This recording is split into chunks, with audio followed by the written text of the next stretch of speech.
Once upon a time there was an old goat. She had 7 kids. She loved them as much as only a mother can love her children. She was going to go into the forest, bring herbs and branches for lunch. She called all her children and warned them to be afraid of the evil wolf. He often pretends, but you can immediately recognize him by his rude voice and black paws. The kids understood everything and assured their mother that they would be very careful. The old goat set off calmly. Little time has passed. Suddenly, someone knocked on the door and shouted in a rude voice that the kids should immediately open it. But the kids from the rough voice realized that it was a wolf. They answered that it was not mother's voice. Her voice was kind and thin, and this voice was very rude, which means it was a wolf. Then the wolf went to the merchant and bought himself a large piece of chalk. He ate it, and his voice became thin. He came back, knocked on the door, and in a thin voice asked the kids to open it. The wolf put its paw on the window and waits. And the kids saw her and answered that the mother's paws were not black, but white, which means it was a wolf. Then the wolf ran to the bakery and asked to give him some dough. The wolf anointed his paw with the dough. The villain approached the door for the 3rd time, put his white paw on the window and knocked. They saw the kids that the paw was white, and thought that it was their mother. They opened the door, but there was a wolf in front of them. They got scared and began to scatter in all directions. One kid jumped under the table, another on the bed, the 3rd on the stove, the 4th into the kitchen, the 5th into the closet, the 6th under the sink, and the 7th hid in the grandfather clock. But the wolf found them all, opened its jaws and swallowed one by one. Only one thing he did not find: the youngest, who hid in the clock. Having eaten his fill, the wolf left. He stretched out on a green meadow under a tree and fell asleep. Soon an old goat came home from the forest. Oh, what did she see there? The door was wide open. The table, chairs, benches were overturned. The wash basin was broken.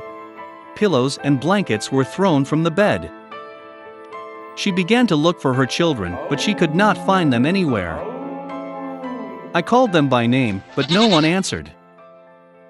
She went up to the clock, and in response there was a thin voice of the youngest kid. She took him out of there, and he said that a wolf came and ate everyone. How the goat cried for her poor children. Finally, she left the house, and the youngest kid ran after her. She came to the meadow, so a wolf was lying by the tree and snoring, so that the branches were trembling. She looked at him from all sides and saw that in his swollen belly something was moving and floundering. She guessed that these were her children, and was very happy that they were still alive. She told the kid to run home as quickly as possible and bring scissors, a needle and thread. Then the goat cut the belly of the wolf with scissors, and from there one kid stuck out its head. And then the others jumped out, all 6, and nothing bad happened to them. What a joy it was! They began to hug their mother, jump and dance. Then the old goat said it would be nice to teach the wolf a lesson while he was still sleeping. They pulled stones and stuffed them into the wolf's belly. An old goat sewed up his belly, but he did not notice anything, never even moved. The wolf slept, got to his feet and felt such a thirst in his belly that he decided to drink water from the well. He barely approached the well, bent down to the water, and heavy stones pulled him to the bottom of the well. 7 kids saw this, and began to dance for joy with their mother.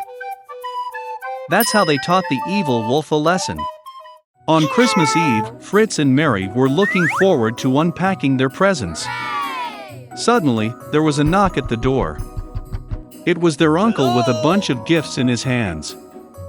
The children were very happy to see him. Then they began to unpack the presents. Mary got fancy dolls, toy dishes, and a beautiful silk dress. Fritz also got what he wanted, a magnificent horse and a mouse king.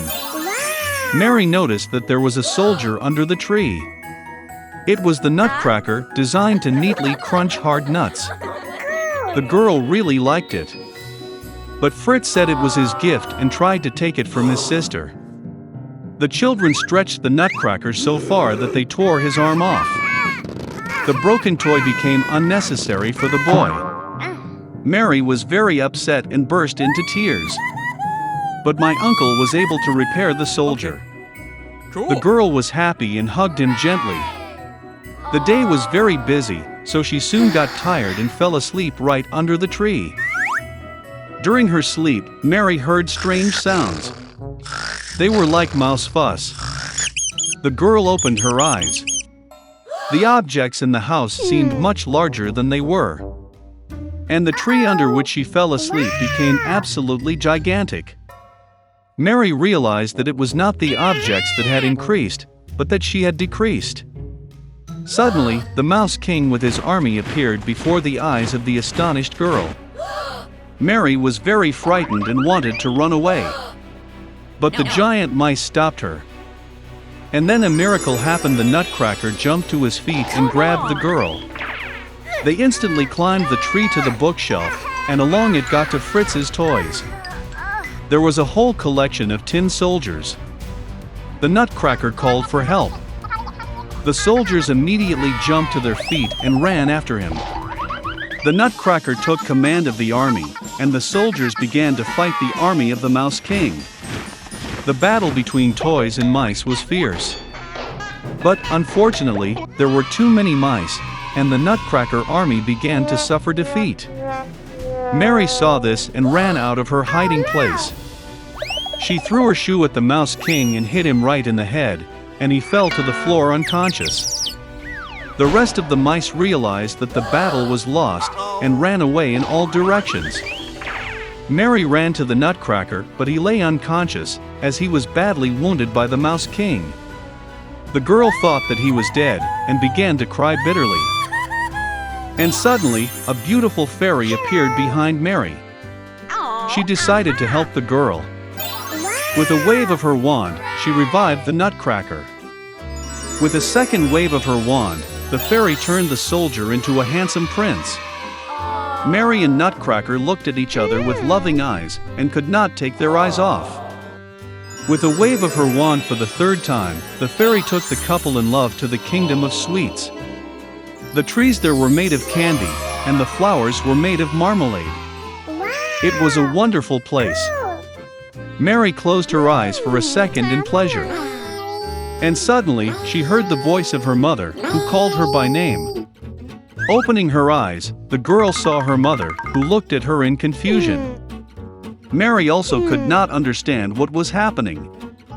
The girl told about her wonderful journey, but her mother only smiled sweetly. Then Mary saw the pewter Nutcracker in her arms. And then she realized that she had slept under the tree all night, and everything that happened to her was just a vivid dream. A few years later, the nephew of their godfather came to visit Mary and Fritz. As soon as he entered the house, the girl almost fell to the floor in surprise. The boy looked like the Nutcracker as 2 drops of water. He also liked Mary at first sight. After some time, they got married, and lived no worse than in the magic kingdom of sweets.